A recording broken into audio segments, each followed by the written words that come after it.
la vanité. 1760. Qu'as-tu, petit bourgeois d'une petite ville? Quel accident étrange, en allumant ta bile, sur ton large front répandu la rougeur. D'où vient que tes gros yeux pétillent de fureur? Réponds donc. L'univers doit venger mes injures.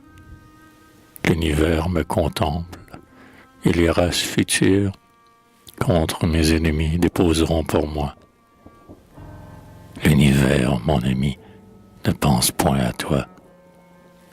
L'avenir encore moins. Conduis bien ton ménage. Divertis-toi, bois, dors, sois tranquille, sois sage. De quel nuage épais ton crâne est offusqué? J'ai fait un discours, et l'on s'en est moqué.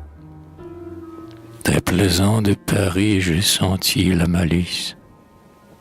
Je vais me plaindre au roi, qui me rendra justice. Sans doute il punira s'il rit audacieux. Va, le roi n'a point lu ton discours ennuyeux. Il y a trop peu de temps, et trop de soins à prendre. Son peuple à soulager, ses amis à défendre, la guerre à soutenir. En un mot, les bourgeois doivent très rarement importuner les rois.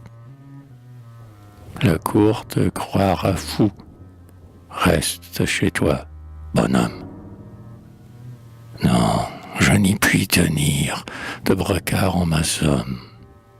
Les quand, les qui, les quoi, pleuvant de tous côtés, sifflent à mon oreille en 100 lieux répétés. On méprise à Paris mes chansons judaïques, et mon pater anglais, et mes rimes tragiques, et ma prose aux 40. Un tel renversement d'un état policé détruit le fondement. L'intérêt du public se joint à ma vengeance. Je prétends déplaisant réprimer la licence. Pour trouver bon mes vers, il faut faire une loi, et de ce même pas, je vais parler au roi. Ainsi, nouveau venu, sur les rives de Seine, tout rempli de lui-même, un pauvre énergumène, de son plaisant délire amusait les passants. Souvent notre amour-propre éteint notre bon sens. Souvent nous ressemblons aux grenouilles d'Homère, implorant à grands cris les fiers dieux de la guerre, et les dieux des enfers, et Bellone, et Pallas, et les foudres des cieux pour se venger des rats.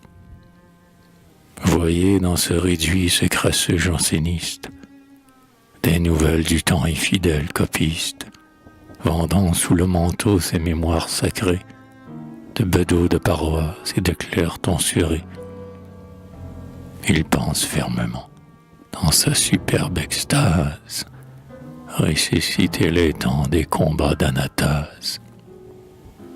Ce petit bel esprit, orateur du barreau, alignant froidement ses phrases au cordeau, citant mal à propos des auteurs qu'il ignore, va voler son beau nom du couchant à l'aurore.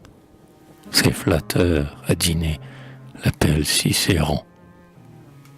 Berthier, dans son collège, est surnommé Varon. Un vicaire à Chaillot croit que tout homme sage doit penser dans Pékin comme dans son village. Et la vieille badaude, au fond de son quartier, dans ses voisins badauds, voit l'univers entier. Je suis loin de blâmer le soin très légitime de plaire à ses égaux et d'être en leur estime. Un conseiller du roi, sur la terre inconnue, doit dans son cercle étroit, chez les siens bienvenus, être approuvé du moins de ses graves confrères. Mais on ne peut souffrir ces bruyants téméraires, sur la scène du monde ardent s'étaler. Veux-tu te faire acteur? On voudrait te siffler. Gardons-nous d'imiter ce fou de Diogène, qui pouvant chez les siens en bon bourgeois d'Athènes, à l'étude, au plaisir doucement se livrer, vécu dans un tonneau pour se faire admirer.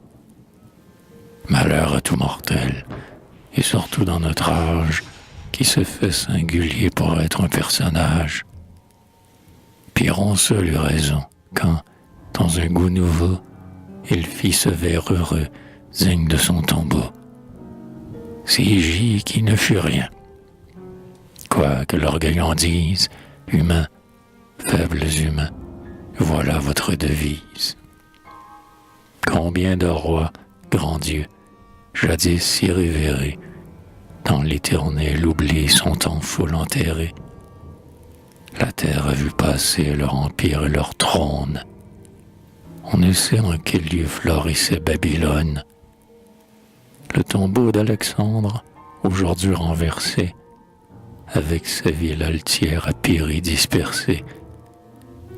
César n'a point d'asile où son ombre repose, et l'ami Pompignan pense être quelque chose.